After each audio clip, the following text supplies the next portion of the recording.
একজন মানুষ জীবনে 3বার জন্ম নেয়। 1, তার মায়ের পেট থেকে, 2, তার চাকরি জীবনে, আর 3, তার দাম্পত্য জীবনে।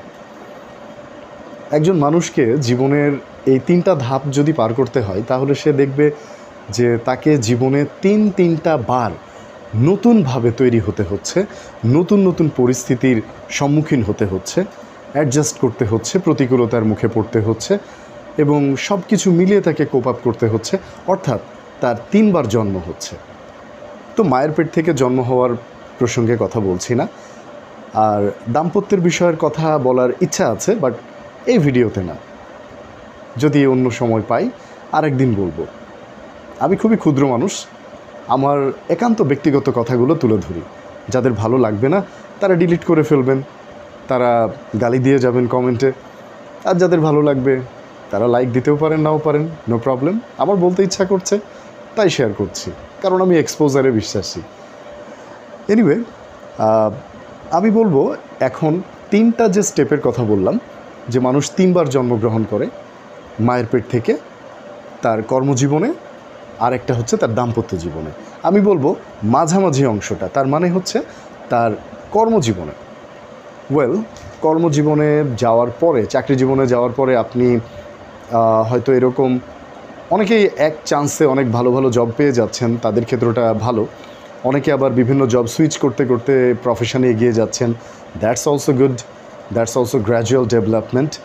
কিন্তু এই গ্র্যাজুয়াল ডেভেলপমেন্টে যারা আছেন তারা দেখবেন যে আপনারা যে জবে আছেন হঠাৎ করে কিছু আজব চিড়িয়ার সাক্ষাৎ পাবেন। এই চিড়িয়াগুলো আবার বাইরে কোথাও দেখতে পাবেন না। না না না, চিড়িয়া বলছি মানে এমন কিছু ভাববেন না যে এলিয়েন টাইপের কোনো কিছু। এরা কিন্তু আপনারই কলিগ। ইনাদের একটা বিশেষ বৈশিষ্ট্য আছে, ইনারা একটা বিশেষ প্রজাতি। ইনাদের কাজ হচ্ছে আপনাকে হতাশ করে তোলা। কীরকম হতাশ? আপনাকে বলবে, অমুক সাহেব আপনার তো অনেক কোয়ালিটি আছে, আপনি জানেন এরকম কোয়ালিটি সম্পন্ন আমার মামাতো ভাই আজকে মন্ত্রণালয়ে আছেন, উনি সচিব। আহা, আপনার যে কোয়ালিটি, আপনার যে কথা বলার ভঙ্গিমা, আপনার যে ফ্লুয়েন্সি, আপনার যে জ্ঞানের গভীরতা, ও মাই গড, আপনি কেন এখানে? এখানে আপনি কি করতে এসেছেন? মরতে এসেছেন? প্রফেশনাল সুইসাইড করতে এসেছেন? এরকম অনেক কথা আপনাকে বলবে, প্রতিদিন বলবে, নিয়মিত বলবে, অ্যান্টিবায়োটিকের ডোজ দেওয়ার মতো প্রতিদিন একটু একটু একটু একটু করে দিবে আপনাকে। আপনি আউট অফ কার্টিসি শুনবেন, সহ্য করবেন, 2-1 দিন বলবেন যে না আসলে ভাই দেখেন আমি জেনে শুনেই আসছি। তখন কিন্তু তারা আবার বলবে, না না না না না না না না, আপনার এই ভাবনাটা কিন্তু আমি মানতে পারছি না ভাই।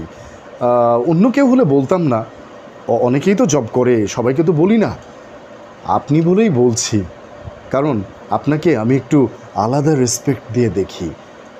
তো যাই হোক, হ্যাঁ করেন, জব করেন, অবশ্যই এটাও ভালো জব, আপনি করতেই পারেন। কিন্তু আমি পরামর্শ দিচ্ছি, আপনার মনে হয় অন্য জায়গায় সুইচ করাটা ভালো, আপনার পোটেনশিয়ালস অনেক বেশি।